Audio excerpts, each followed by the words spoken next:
प्रभु के दर्शन की भूख ही एक सच्चे भक्त की भक्ति को और दृढ़ बना देती है। और यही हुआ बाल ऋषि पतंजलि के साथ।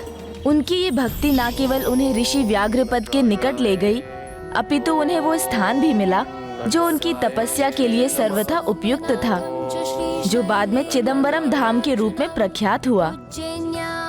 ओम नटराजाय नमः।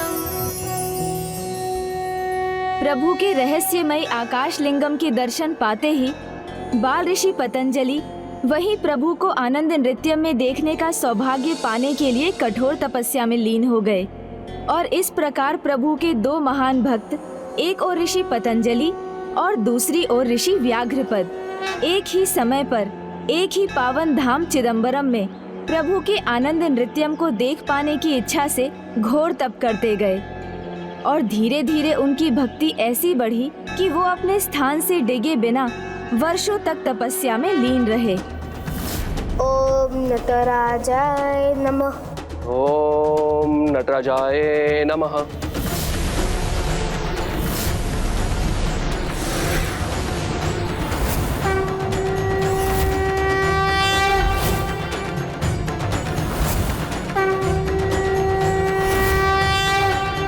ओम नटराजाय नमः। फिर जब दोनों की तपस्या चरम पर पहुंची तो प्रभु महादेव ने उनकी भक्ति से प्रसन्न होकर उन्हें दर्शन प्रदान किए।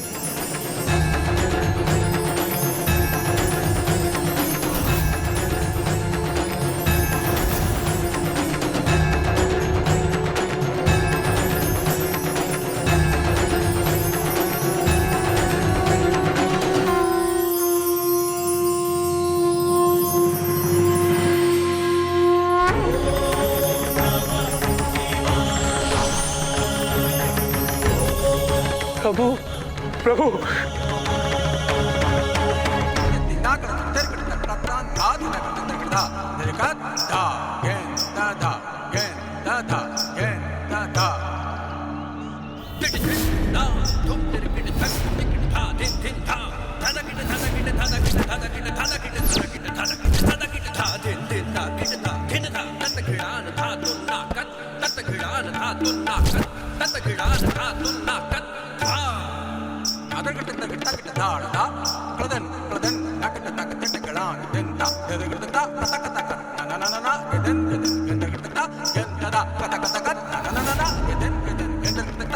सामान्यतः भक्त प्रभु भक्ति में झूमते हैं, किंतु यहाँ तो प्रभु स्वयं भक्त के लिए आनंद नृत्यम की लय में झूम रहे हैं।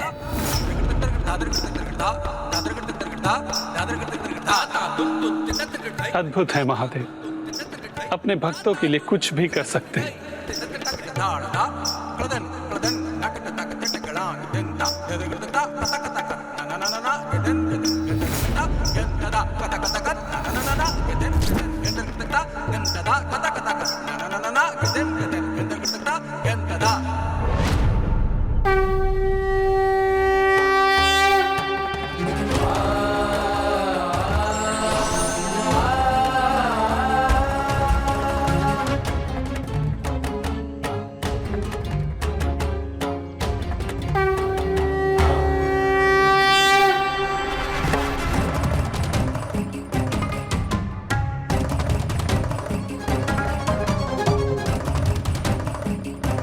प्रभु, आपकी कृपा से हम धन्य हो गए।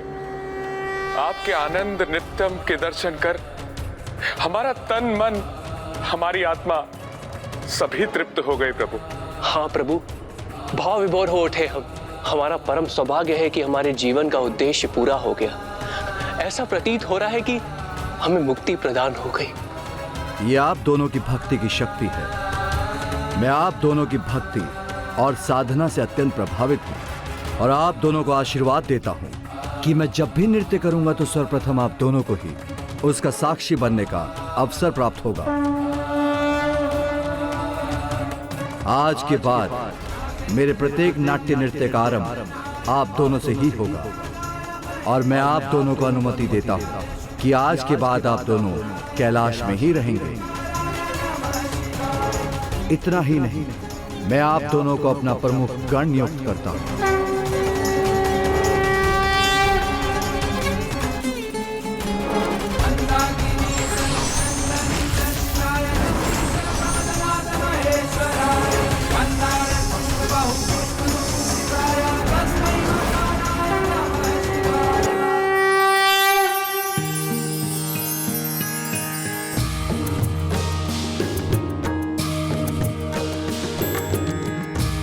आप दोनों के ही कारण संपूर्ण सृष्टि को प्रभु के आनंद नृत्यम के दर्शन प्राप्त हुए हैं। इसीलिए आज से आप दोनों ऋषि ही नहीं महर्षि कहलाएंगे। और आप जैसे महान व्यक्तित्व अपनी सच्ची भक्ति और निष्ठा से चिदंबरम आएंगे तो उन्हें चिदंबरम मंदिर में प्रभु के दिव्य दर्शन प्राप्त होंगे। और इस घटना को चिदंबरम रहस्यम भी कहा जाएगा। अर्थात यहाँ आने वाले प्रत्येक तीर्थयात्री को प्रभु के दर्शन प्राप्त नहीं होंगे।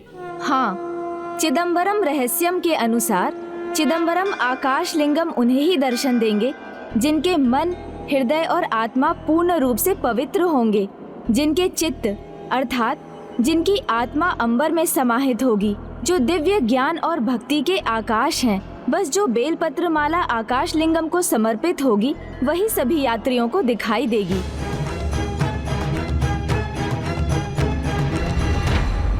दोनों सिद्ध पुरुषों को तो उनकी भक्ति का फल प्राप्त हो गया था, किंतु ऋषि पतंजलि के जीवन का उद्देश्य अभी संपन्न नहीं हुआ था, क्योंकि उनके द्वारा अभी संसार को कुछ और भी पाना शेष था।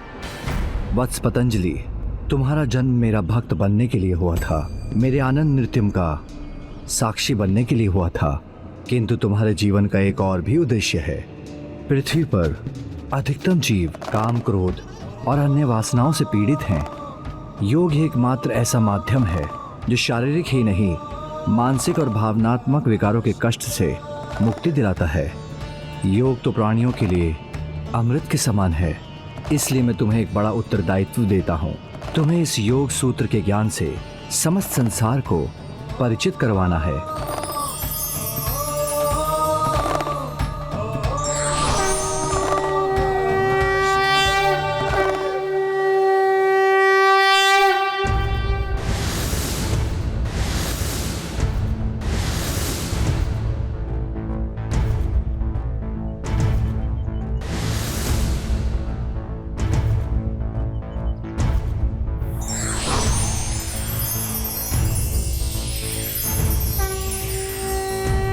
अब इस ज्ञान का विस्तार समस्त संसार में तुम्हें ही करना है।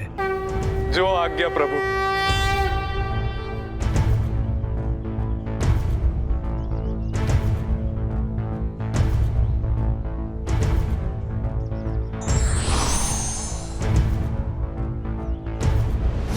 इस प्रकार यहाँ चिदंबरम धाम में प्रभु महादेव ने महर्षि पतंजलि को ज्ञान देकर इस स्थान को ज्ञान का प्रतीक बना दिया। और ज्ञान तो आकाश के समान अनंत अपार है, इसलिए आकाश लिंगम रूप में प्रभु महादेव ने यहाँ वास करना आरंभ किया। किंतु महर्षि पतंजलि ने इन योग मुद्राओं का विस्तार कैसे किया?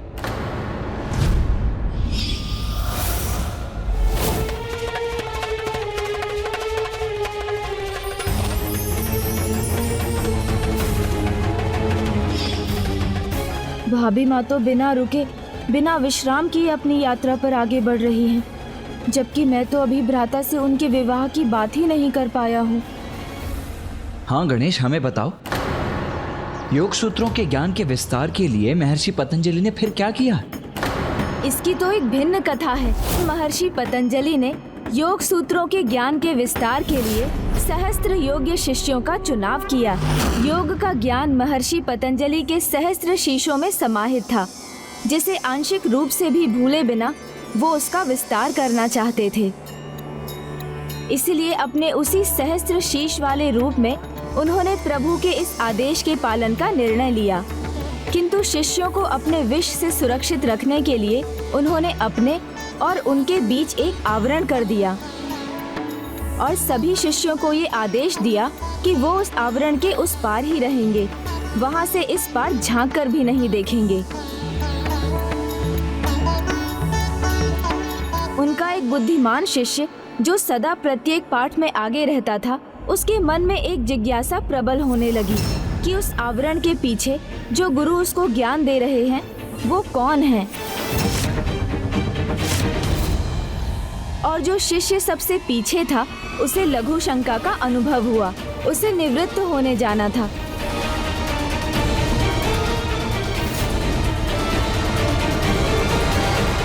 अन्य शिष्यों की ज्ञान प्राप्ति में कोई अवरोध नहीं उत्पन्न करना चाहता था, तो वो अनुमति लिए बिना ही वहां से चला गया। जहां एक और पीछे बैठा शिष्य वहां से निकल पड़ा, वहीं आगे वाले शिष्य से भी अपनी जिज्ञासा को रोक पाना अत्यंत कठिन हो गया और उसने आवरण के पार झांकने का प्रयास किया।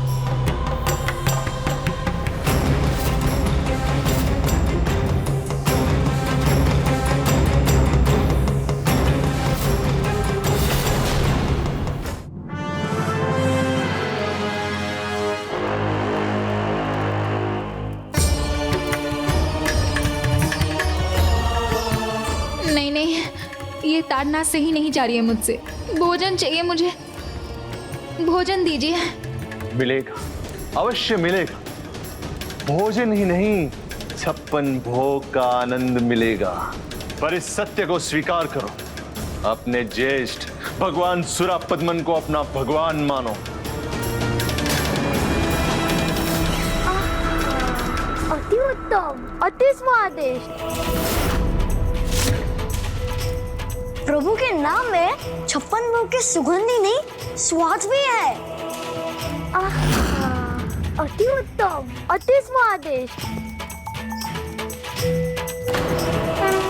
ओम सुब्रमण्यम कार्तिकेय स्वामी, ओम सुब्रमण्यम कार्तिकेय स्वामी, ओम सुब्रमण्यम कार्तिकेय स्वामी।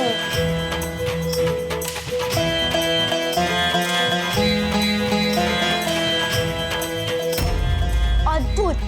मुझे प्रभु की भक्ति, उसके नाम में वो रुचि है, वो तृप्ति है जो 56 भोग में भी नहीं। उचित कहा जयंत ने। प्रभु के नाम से बढ़कर और किसी का कोई आकर्षण नहीं मुझे, भोजन का भी नहीं। फिर मेरा ध्यान क्यों भटक रहा है? ओम सुब्रमण्यम कार्तिकेय स्वामी नमः। ओम सुब्रमण्यम कार्तिकेय स्वामी नमः। रुक जाओ, सभी पकवान इन दोनों की कोठरी के बाहर रखवा दो। मैं भी तो देखूं कि इनकी भक्ति इनको कब तक शक्ति प्रदान करती है।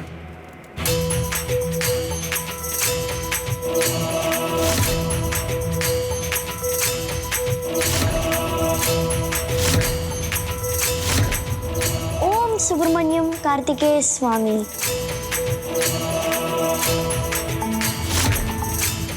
नहीं नहीं, जयंत के समान मैं भी प्रभु के नाम पर ही स्थिर रहूंगी। ओम सुब्रमण्यम कार्तिकेय स्वामी नमः। ओम सुब्रमण्यम कार्तिकेय स्वामी। फिर महर्षि पतंजलि के उस शिष्य का हुआ क्या गणेश? इस आवरण के पीछे कौन है, ये जानने के लिए वो शिष्य इतना उत्सुक हो गया कि अपनी उत्सुकतावश उसने उस आवरण को हटा दिया।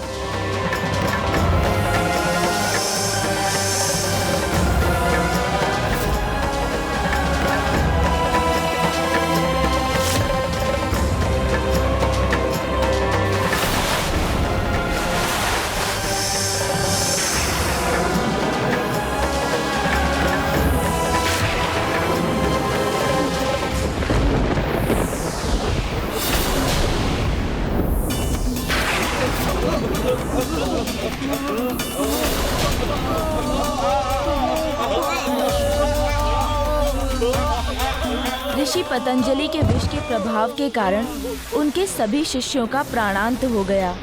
केवल एक शिष्य जीवित रह पाया, जो लघु शंका के लिए गया था। अनर्थ, घोर अनर्थ। मेरे ही विष से मेरे सभी शिष्यों का अहित हो गया।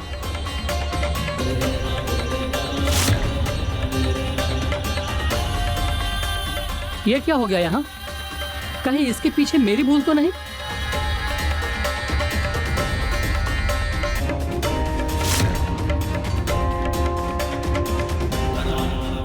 ऋषिवर, क्षमा ऋषिवर, क्षमा। मुझे ज्ञात नहीं था मेरे उठकर जाने से इतना घोर अनर्थ हो जाएगा। मैं अपने लघु शंका को नियंत्रण में ना रख सका, किंतु मेरे कारण कोई व्यवधान उत्पन्न ना हो, इसलिए चला गया। मैं अब किस मुख से क्षमा याचना करूं? नहीं वत्स, यहाँ जो कुछ भी हुआ इसमें तुम्हारा दोष नहीं।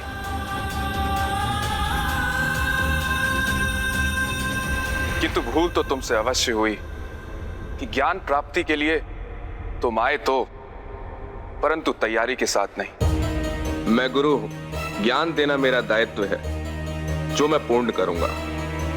तुम्हें ज्ञान दूंगा।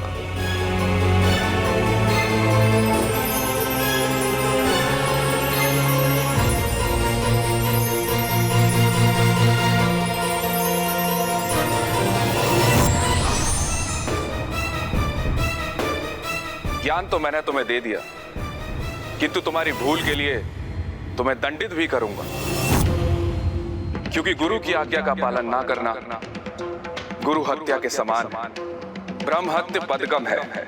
इसलिए मैं तुम्हें श्राप देता हूं कि जब तक इस ज्ञान प्राप्ति के लिए तुम्हें कोई योग्य शिष्य नहीं मिलेगा, तुम एक ब्रह्म राक्षस बनकर एक वृक्ष के ऊपर उल्टे लटके रहोगे। किंतु ऋषिवर,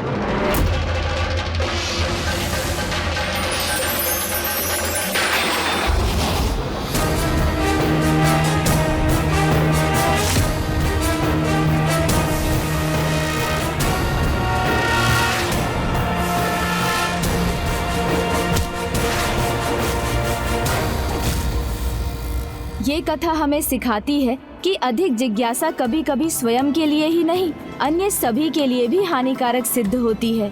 और ये भी कि ज्ञान प्राप्ति के मार्ग में गुरु की आज्ञा की अवहेलना इतना बड़ा दोष है कि वो उनके दिए ज्ञान को भी व्यर्थ कर देता है और गुरु हत्या के अपराध के समान होकर व्यक्ति को ब्रह्म राक्षस बना देता है। तब तो गणेश, उस शिष्य को ब्रह्म राक्षस की अवस्था से मुक्ति इतनी सरलता से नहीं मिली होगी।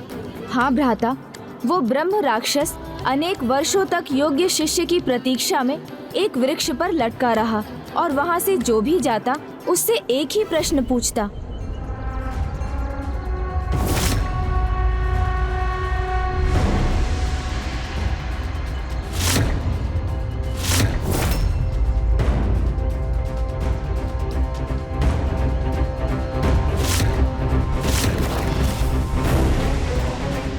पचेर निष्ठायाम किम रूपम, अर्थात पच धातु के आगे क्त जोड़ने से क्या बनता है, इसका उत्तर दो, अन्यथा मेरा भोजन बनो।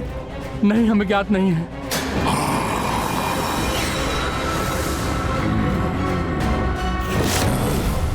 इस प्रकार सदियां बीती, वर्षों की तो कोई गिनती ही नहीं थी, किंतु ब्रह्म राक्षस उसी प्रकार वहाँ लटका रहा। पच धातु के आगे क्त जोड़ने से क्या बनता है, इसका उत्तर दो, अन्यथा मेरा भोजन बनो। नहीं, हमें ज्ञात नहीं है। कोई उसके प्रश्न का उत्तर ना दे सका।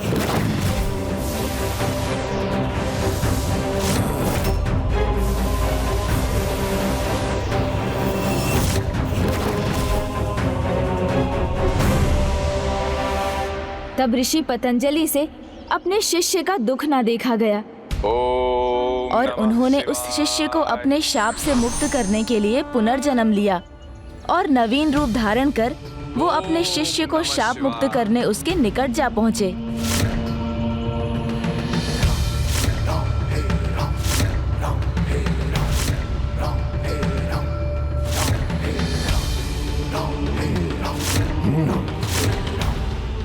शिष्य रूप में आए गुरु से भी उस ब्रह्म राक्षस ने वही प्रश्न किया।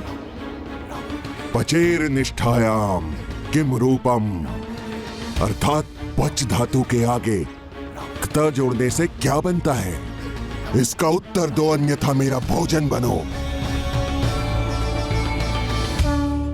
पक्वम,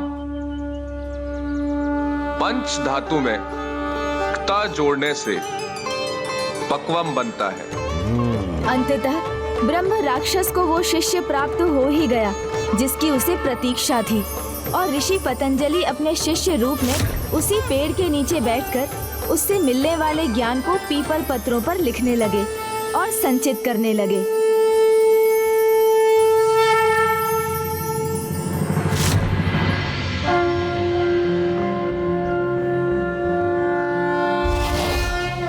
नमस्ते देवेशाय सुरासुर नमस्कृताय भूत भव्य महादेवाय। धन्यवाद गुरुवर। इस प्रकार ऋषिवर के उस शिष्य को मुक्ति प्राप्त हुई और वो प्रभु के साथ एकीकार हुए। ये ज्ञानी शिष्य अन्य कोई नहीं, स्वयं चंद्र शर्म थे, जो आगे चलकर आदि शंकराचार्य के गुरु गोविंदाचार्य के नाम से विख्यात हुए। और शंकराचार्य वही थे जिन्होंने संसार में योग सूत्रों का विस्तार किया और चिदंबरम धाम में प्रभु महादेव के स्फटिक शिवलिंग को स्थापित किया, जो चित्त को उजागर करे। उस योग शास्त्र का जन्म भी चिदंबरम धाम में ही हुआ। गणेश, इस परम पावन धाम की सभी दिव्य कथाएं सुनकर अब मैं प्रभु दर्शन के लिए और भी लालायित होता जा रहा हूँ और अविलंब मंदिर में प्रवेश करना चाहता हूँ। इसीलिए अब चलो, आओ।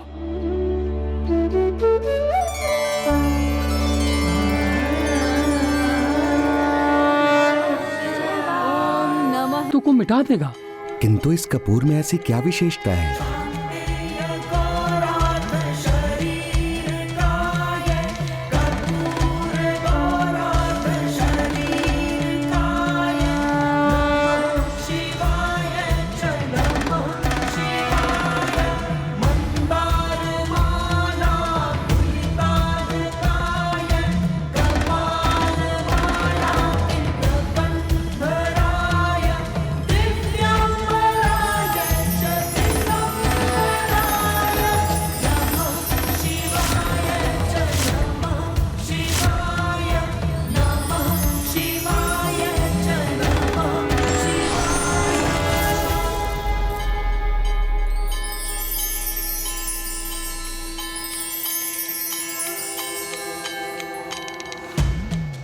प्रणाम प्रभु अर्धनारीश्वर।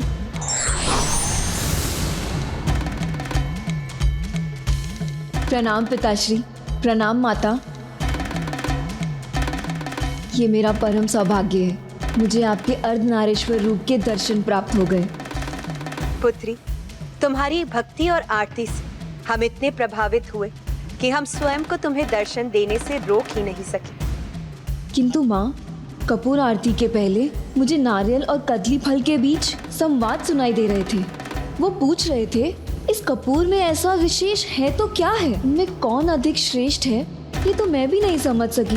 ये कदली फल और श्रीफल स्वयं के त्याग के बाद ही मेरा प्रसाद बन पाते हैं। पुष्प अपनी सुगंध बिखेर कर हमें प्रसन्न और आनंदित करते हैं, किंतु कपूर स्वयं को जलाकर प्रकाश फैलाता है।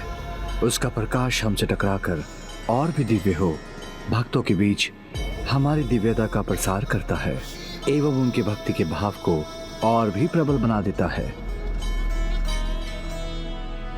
भक्ति का यही नियम है। सर्वोच्च भक्ति वही है जिसमें भक्त स्वयं को अन्य सभी के लिए न्यौछावर कर देता है। जैसे कपूर, ऐसे परस्पर परम भक्ति पति और पत्नी के बीच भी होनी चाहिए कि वो दोनों अपने जीवन को एक दूसरे पर समर्पित कर एक दूसरे में घुलकर एकीकार हो जाए। और यही हमारे अर्धनारीश्वर रूप का भी मर्म है। हमने भी स्वयं को कपूर के भांति एक दूसरे पर न्यौछावर कर दिया है। कहो पुत्री, क्या तुम भी कार्तिकेय के साथ ऐसे पावन संबंध में बनने के लिए तैयार हो?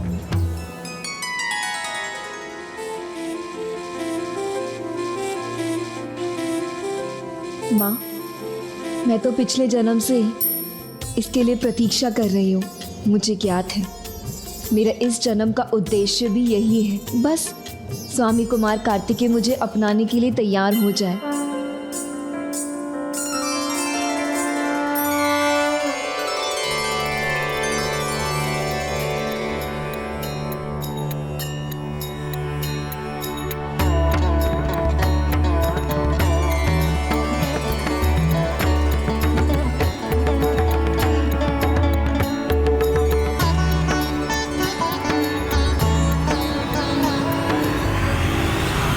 सुब्रमण्यम कार्तिकेय स्वामी नमः।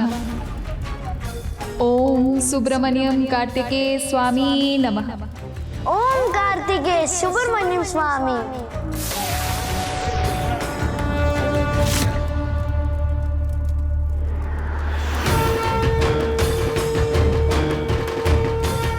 निरंतर प्रभु के नाम में रमा रहूंगा तो भूख का आभास नहीं होगा। ओम सुब्रमण्यम कार्तिकेय स्वामी। मैं भूखी तो हूँ, किंतु भूख के आगे नहीं, प्रभु के सामने झुकना है मुझे। ओम सुब्रमण्यम कार्तिकेय स्वामी नमः। ओम कार्तिकेय सुब्रमण्यम स्वामी।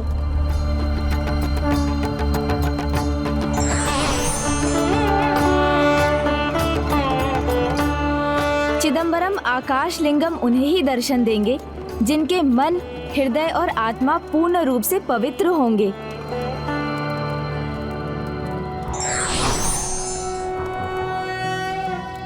ओम नागेंद्रहाराय त्रिलोचनाय भस्मांगरागाय महेश्वराय नित्याय शुद्धाय दिगंबराय तस्मै नकाराय नमः शिवाय।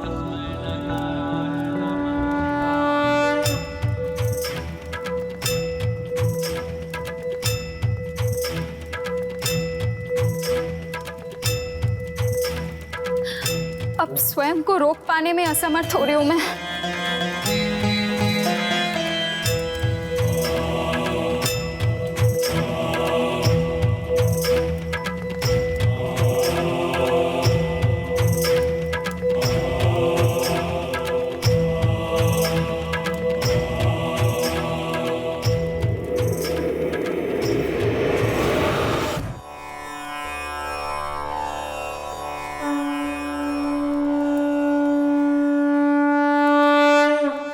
सुब्रमण्यम कार्तिकेय स्वामी। ओम सुब्रमण्यम कार्तिकेय स्वामी।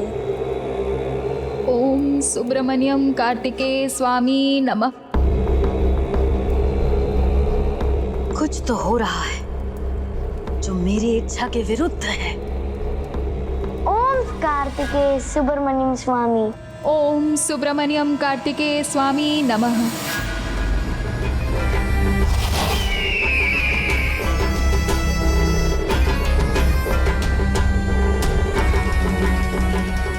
क्या हो रहा है वहां, जिसका मुझे आभास तो है पर ज्ञात नहीं।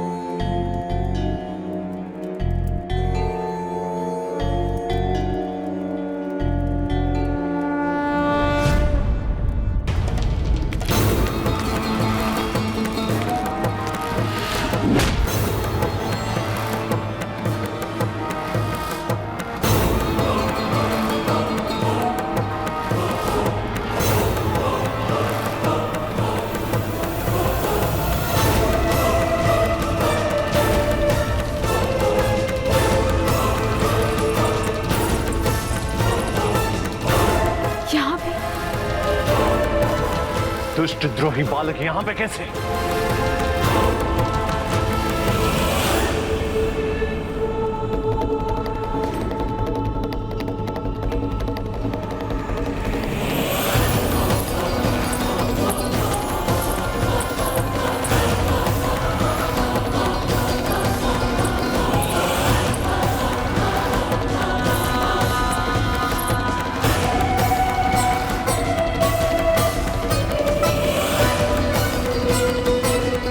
ये दुष्ट यहाँ कैसे पहुंच गई?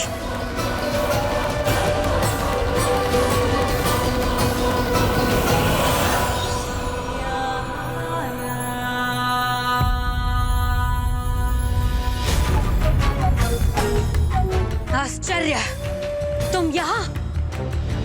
इस दुस्साहस का परिणाम जाने बिना बहुत बड़ी भूल कर दी है तुमने। इस भूल का बहुत बड़ा दंड दूंगा मैं तुम्हें, पर किंतु ये यहां पर पहुंचा कैसे?